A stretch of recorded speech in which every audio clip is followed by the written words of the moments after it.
मेरी journey Chandlai lake और Barkheda pond में एक आर्टिस्ट के रूप में शुरू हुई थी, पर वो परिवर्तित होते होते एक बर्ड वाचर और बर्ड कंजर्वेटर, हैबिटेट कंजर्वेटर के रूप में आ गई।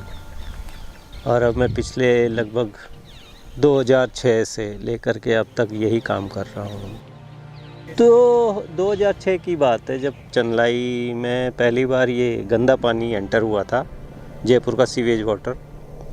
और जब सीवेज वाटर एंटर हुआ तो बहुत सारी गंदगियाँ अपने साथ ले कर के आया। माहौल में चारों तरफ बदबू थी, चारों तरफ मच्छर कीड़े मकोड़े जो लोगों को परेशान कर रहे थे। पर एक शांति थी कि चलो पानी आया, इससे कुछ न कुछ परिवर्तन होगा। उसी दरमियान आए फ्लैमिंगोस, और वो इतनी बड़ी चिड़िया जो लाइफ में मैंने पहली बार देखी थी, खूबसूरत लगी। तो जब भी फ्री होते फ्लैमिंगो देखने के लिए बैठ जाते शांति से। फिर धीरे धीरे कुछ शिकारी आने लग गए चिड़ियाओं का शिकार करने के लिए। वो हमें समझ में आई, क्योंकि कभी गोली चलती, कभी क्या होता, कभी जाल डाला जाता। तो ऐसे चलते चलते हमने सही समय का इंतज़ार किया और सही समय तुरंत ही आ गया, थोड़ी देर में।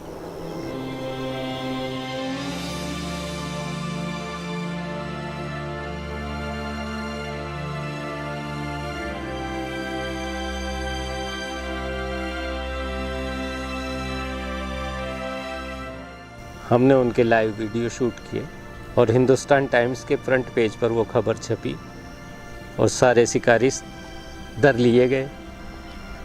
अब जब सामने का दुश्मन ही हट गया तो फिर आराम से चिड़िया बचाने का रास्ता निकल आया। फिर लोग आने लग गए चिड़िया देखने वाले।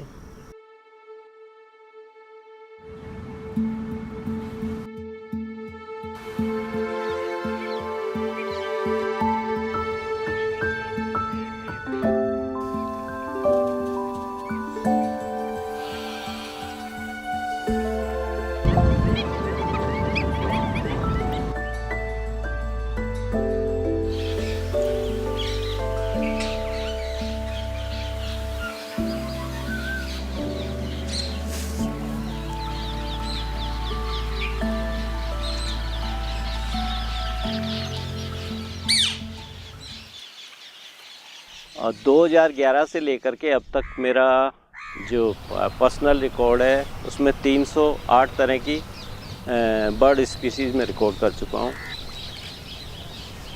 उसमें कई प्रजातियाँ ऐसी है जो राजस्थान में बहुत कम रिकॉर्ड हुई है।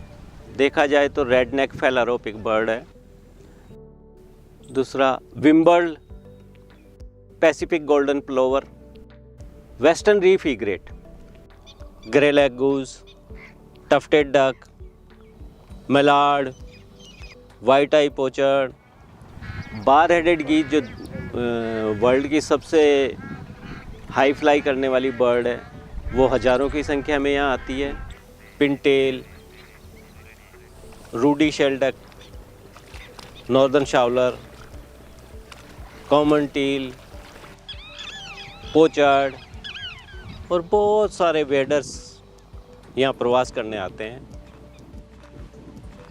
मैं पिछले 2.5 साल से बर्डिंग कर रही हूँ एंड मुझे ज़्यादा बर्ड लोकेशंस मालूम नहीं थी, तो हम लोग भरतपुर या जल महल, कुलीश्वन और इन्हीं लोकेशंस पे जाते थे। बट किशन सर से मिलके पता चला कि 372 बर्ड स्पीशीज़ जो भरतपुर में ही मिलती थी, उसमें से 308 स्पीशीज़ किशन सर ने इसी एरिया में लोकेट की है। उन्होंने फ़ोटोग्राफ किए, लोगों को दिखाया भी है। तो हमारे बहुत सारे गेस्ट जब भी रेफरेंस मांगते हैं तो भरतपुर की जगह हम लोग प्रेफर करते हैं कि वो यहाँ आए, नेचुरल हैबिटेट में बर्ड्स को देख सकें।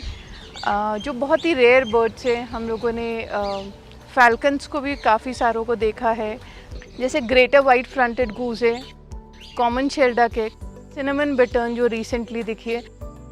तो बहुत सारी बर्ड्स यहाँ पे बिना किसी स्पेशल प्रोटेक्शन के यहाँ पे रहती है।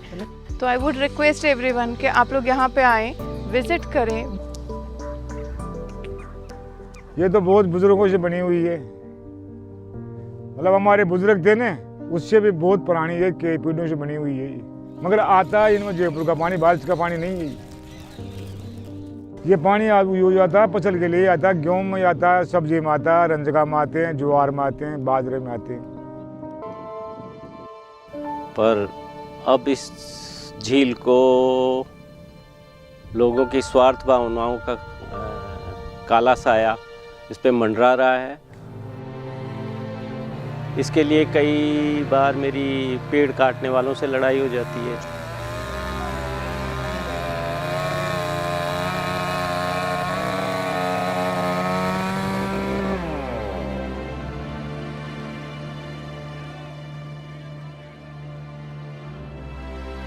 इसमें कितने जो लोग रह रहे थे, कितने जानवर रह रहे थे, वो ये इसका काम नहीं होगा। कुछ जरूरत नहीं है इसकी यार।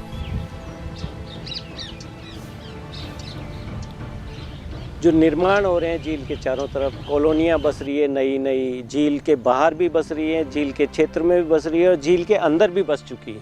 और जेडीए ने अनुमति भी दे दी है कि ये लीगल है।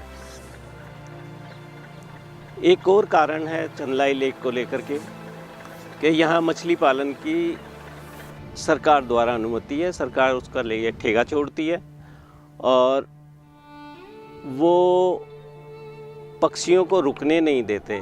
जब भी यहाँ भारी संख्या में वो आती हैं पेलिकन्स जब आती है तो 10-10 नावें लगा देते हैं, उनको डंडे मार के भगाया जाता है, उन पे गोली चलाई जाती है, उनके पीछे फटाके छोड़े जाते हैं।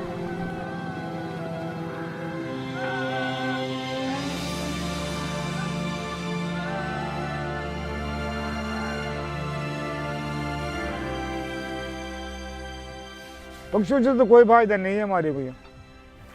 भाई पक्षियों से क्या फायदा है, कुछ फायदा तो देते नहीं है ये। मतलब इस पानी से खेतों में छोड़ते हैं तो पानी फसल पैदा हो जाती है।